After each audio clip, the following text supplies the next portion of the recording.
Hello and welcome to the Calmcast, a time to feel calm and think clearly. I'm Clare, the Queen of Calm, a transformational life coach.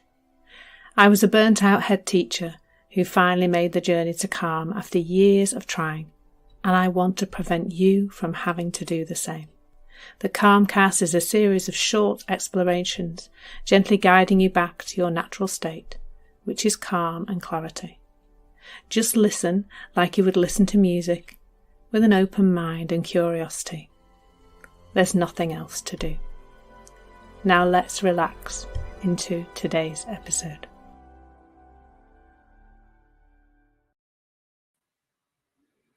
So today, embracing the unknown. And if you're watching this rather than listening to it, you'll be able to see that there is a very annoying it's not the fly. Clearly, it's my thinking about the fly. There's a fly buzzing around my head. So you may hear that intermittently, or you may be able to see it as if and me wafting my hand about to try and keep it out of my way. It is a very hot day again, so the flies are obviously very happy buzzing around. There it goes. So today, of course, we're exploring embracing the unknown from a 3 principles perspective. I'm trying to mention the 3 principles now in each session that I do, because as I do keep saying, if you love listening to me talking about the 3 principles, that's wonderful. Keep listening to me, listen to my other content, and access my little courses on Insight Timer, and talk to me if you want to. But whatever you do, don't miss this opportunity to learn about the 3 principles. And the real essence of the 3 principles is that our potential is so much more than we ever see it. And this month I have been exploring. I feel like I could explore this for the next 12 months, to be fair, because it's everything. It's everything where we are not revealing our potential or accessing our potential or being everything that we want to be in life. Feeling like we're a bit lost maybe. And I've really been exploring this equation of performance equaling potential minus interference. And really what I talk about in this recording is in terms of the implications of the three principles is what interference is there in us accessing our true potential? What's in the way? So today, embracing the unknown is a great topic around how the concept, we're going to talk about the concept of the unknown, how that can get in the way of us experiencing the wonderfulness, probably a made-up word, the wonderfulness of who we actually are, who we truly are. So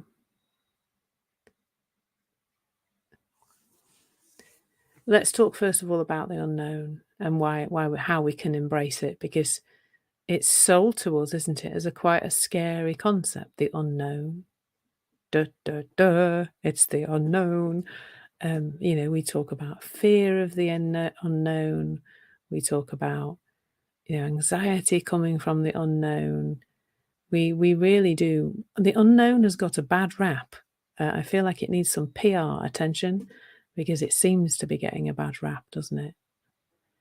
But that's because there's a misunderstanding there, and there's some interference. So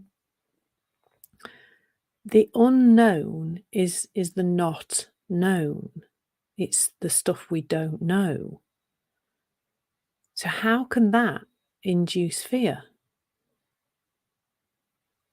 That's like saying, I don't know right now what time it is. Now, I can sit here and make up what time it is. I do know what time it is because I can see it on the computer. But there's no fear there, is there? There's no fear in not knowing. Now, let's take another thing. Let's take, like, what's for tea tonight? Tea, for those that are not listening in the UK, is our evening meal, not just a cup of tea. So what's for tea? Like, if that's unknown, then it's just an open space, isn't it, for me to decide what I might fancy eating? Or it's an open space for Bruce to decide what we will be eating. Well, he always consults me, but he's very good at kind of creating food. He's an ex-chef, so I'm blessed. I'm blessed in many ways for having Bruce in my life, but that is one of the ways I am blessed, is that he is fab at rustling up meals. Like, whenever I'm just okay with not knowing what's it, which I am, I'm such an easygoing person with food, really. I very rarely, sometimes if it's like it's really hot today, so I'll probably want something quite light for our evening meal tonight. But not knowing what I'm going to eat tonight, it's like I'm just like, oh yeah, okay, I don't know what I'm going to eat tonight. It's fine. My stomach's starting to rumble today for some reason this early on in the day. So I know it's early. Like, I don't really eat breakfast, so I might be contemplating what I'm going to have for lunch. But I don't know. I don't know. And it's okay not to know, isn't it? Like, there's loads of things in our life that we don't really care whether we know them or not. I've had 2 children, and on both occasions I didn't want to know the gender. I was told that if you don't know, you push harder and you have an easier birth. But I didn't want to know anyway. I wanted it to be a surprise. Lots of people do want to know. But there was no fear there. It was something I didn't know. I didn't know whether the baby growing inside me was a boy or a girl. As it turned out, one was a girl and the second one was a boy. Both times I didn't really have anything on it. And so there's loads of things we don't know and they don't bother us. No, so what is fear of the unknown? Fear of the unknown is not knowing and it bothering us, but mostly not because we don't know, but because we make up something. So, for example, if I really, really, really wanted a boy first, for whatever reason, and then I didn't know what I was having, maybe it was one of those times in history when you couldn't know what you were going to have, like when I was born, you didn't get to know what gender your child was in advance. And I really, really wanted a boy, then, if I thought, oh, I'm going to have a girl, then I could really get myself wound up about that. Like, there's not fear of the unknown, there's fear of the made up illusion of what we think is coming. So it's fear of the future, which doesn't exist. It's fear of what we make up that goes into the future. There isn't anything there. And as I've said, in so many parts of our life, we can leave it in the space of unknown, can't we? We can just go, I don't know that. That's fine. It's okay not to know. But we're always applying this concept of the fear of the unknown to the future, aren't we? We're looking at it and we're saying, we're not looking at the unknown. We're putting things, if you imagine the unknown is a space, we're putting things into that space. Scary things, usually. And in the middle of all that, we're putting a slightly inept version of us that can't cope with the things that we've put into the space that we call the unknown. Like, we can really do that, can't we? Fill that space of the unknown with scary things and slightly scared version of us and somebody who can't cope with all of the things that we've made up. So the same goes for uncertainty. That is also, isn't it? That is also a thing that we talk about. Unknown, uncertainty. All of those, both of those things are just, well, nothing is certain anyway. But we're not afraid of uncertainty. We're afraid of what we are making up in that space. Unknown, uncertainty, whatever you want to call it. It's all the same thing, really. And if we reference back to that, if we're thinking again about achieving our potential, being, doing what we want to do, being what we want to do, following from our heart, following our passions and those kind of things. This, our potential is interfered with by these ideas that we have, these things we make up, the unknown, the uncertain, the things we put into that space. So it's interference. And really, I'm seeing more and more that in this conversation, in the way in which I help people, it is for them to become aware. It's for you to become aware of what interference is running in your system. What interference is there? What's in the way? What's blocking that? It's thought. It's always thought.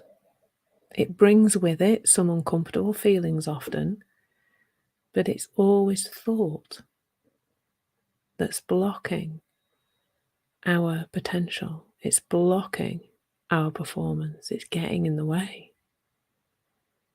And that's why, that's like, the title of this, Embracing the Unknown, like there's nothing to embrace, but there's something to see around what we are creating, what noise, what interference we are creating that's going into that space of the future. Maybe it's embracing the future, although there's nothing there. Also, there's nothing there. Now, what to me happens in terms of achieving our potential, doing the best for ourselves, really, how embracing the unknown as an understanding of the fact that there is no such thing, and therefore that we can start to look at that interference, look at that noise in a different way, is that when we start to do that, there's a space that opens up. If we start to notice that we have some thoughts about the future, and we become aware of those, and we can see that they're perhaps not helpful to us, what we can then do is we can start to let those go, not in a you must let these thoughts go kind of way, but it just becomes natural to do that when we start to see that they're getting in the way. The thoughts that are getting in the way. That's it. That's the interference. And as we begin to do that, bearing in mind the only thing ever in the way of your potential being revealed is the interference from your noisy mind, then what gets revealed then is amazing. This is seeing the interference that allows the potential to emerge, really. And I don't think we can ever fully get there, wherever there is. There's nowhere to get to, really. It's all there inside. But I don't think we can ever fully experience that. But we can get really close as we start to allow that thinking to pass, as we begin to let it go. Our potential is under the noise. It's under the interference. So I hope you found that helpful. Embracing the unknown has become a thing that really, I'm inviting you to do it, but without doing it, if you know what I mean, because it doesn't really exist. There's nothing there. There's nothing for you to be afraid of. Take care. Lots of love. Thank you. Thank you so much for listening. There's nothing to do now but bring some awareness to how this is working out in your life. Listen regularly to experience longer and longer periods of calm. This has been the Calmcast with Clare Downham, Queen of Calm. Take care and keep listening.